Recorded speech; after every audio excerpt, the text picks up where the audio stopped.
Picture this. You're having a nice, relaxing walk on a private beach without a care in the world. All of a sudden, your foot drops into a deep and mucky puddle. You struggle to pull your leg out, but it just won't budge. Before you know it, you're sinking rapidly, and half of your body is submerged in cold, wet quicksand. The more you struggle, the more you sink. Talk about a terrible way to end a vacation. But it doesn't have to be. Here's how to survive falling into quicksand. You've probably seen people up to their neck in quicksand in the movies, but in real life, it's quite rare. If you happen to slip in, you'd likely just sink halfway. Most of the time, quicksand isn't actually that deep, but it can still be incredibly dangerous. If you're trapped and there's no one around to help you, you could suffer hypothermia, dehydration, or even suffocation. You might also be an easy target for hungry predators. And if you're close to the water, watch out for the tides coming in or heavy rainfall. Hope you packed a snorkel. How could you stay afloat in quicksand? What signs of quicksand should you look out for? And could you rescue yourself if you're all alone? Quicksand is found all over the planet, but is most common near coastal areas, marshes, and riverbanks. There's even dry quicksand that can be found in deserts.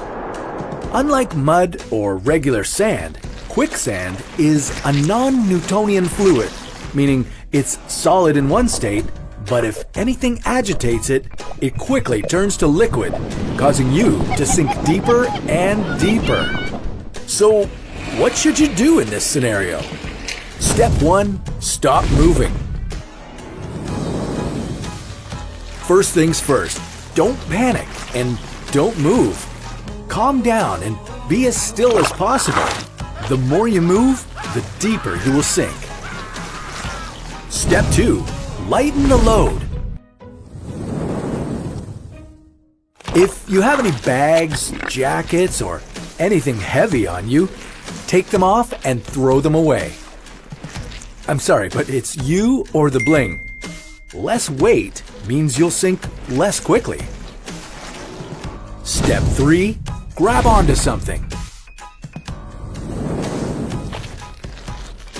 If you are with a friend, grab their hand or grab hold of a tree branch nearby. Put as much weight as you can on the object you're holding onto. This will slow down the sinking process and help you stay afloat. Step 4, lean back and wiggle your feet. Leaning back will increase your surface area, making it harder for you to sink. Wiggling your feet will help liquefy the sand and help you free your legs.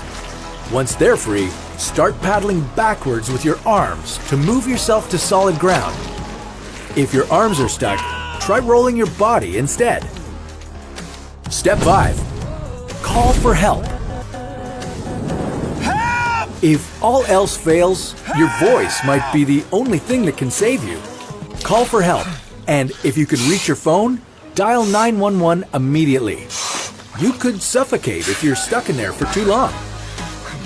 Step 6, breathe deeply. This will make your body more buoyant. Try to meditate and focus on your breath.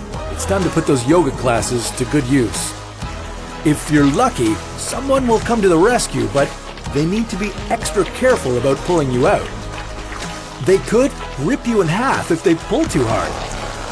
With quicksand being 2 times denser than humans, its suction is incredibly strong. The weight of the sand can also damage your nerves and muscles. This is called crush syndrome and can lead to the release of compounds that can harm your kidneys. So it's best to try and get your legs free and stay flat. This will alleviate pressure on your muscles and organs and let you safely return to the surface. Dying from quicksand isn't common, but it can still happen. Next time you're traveling, educate yourself ahead of time about the dangers and risks in the surrounding area. Quicksand could be the least of your problems, especially if you're lost in the Amazon jungle. In which case, if you want to stay alive, keep watching How to Survive.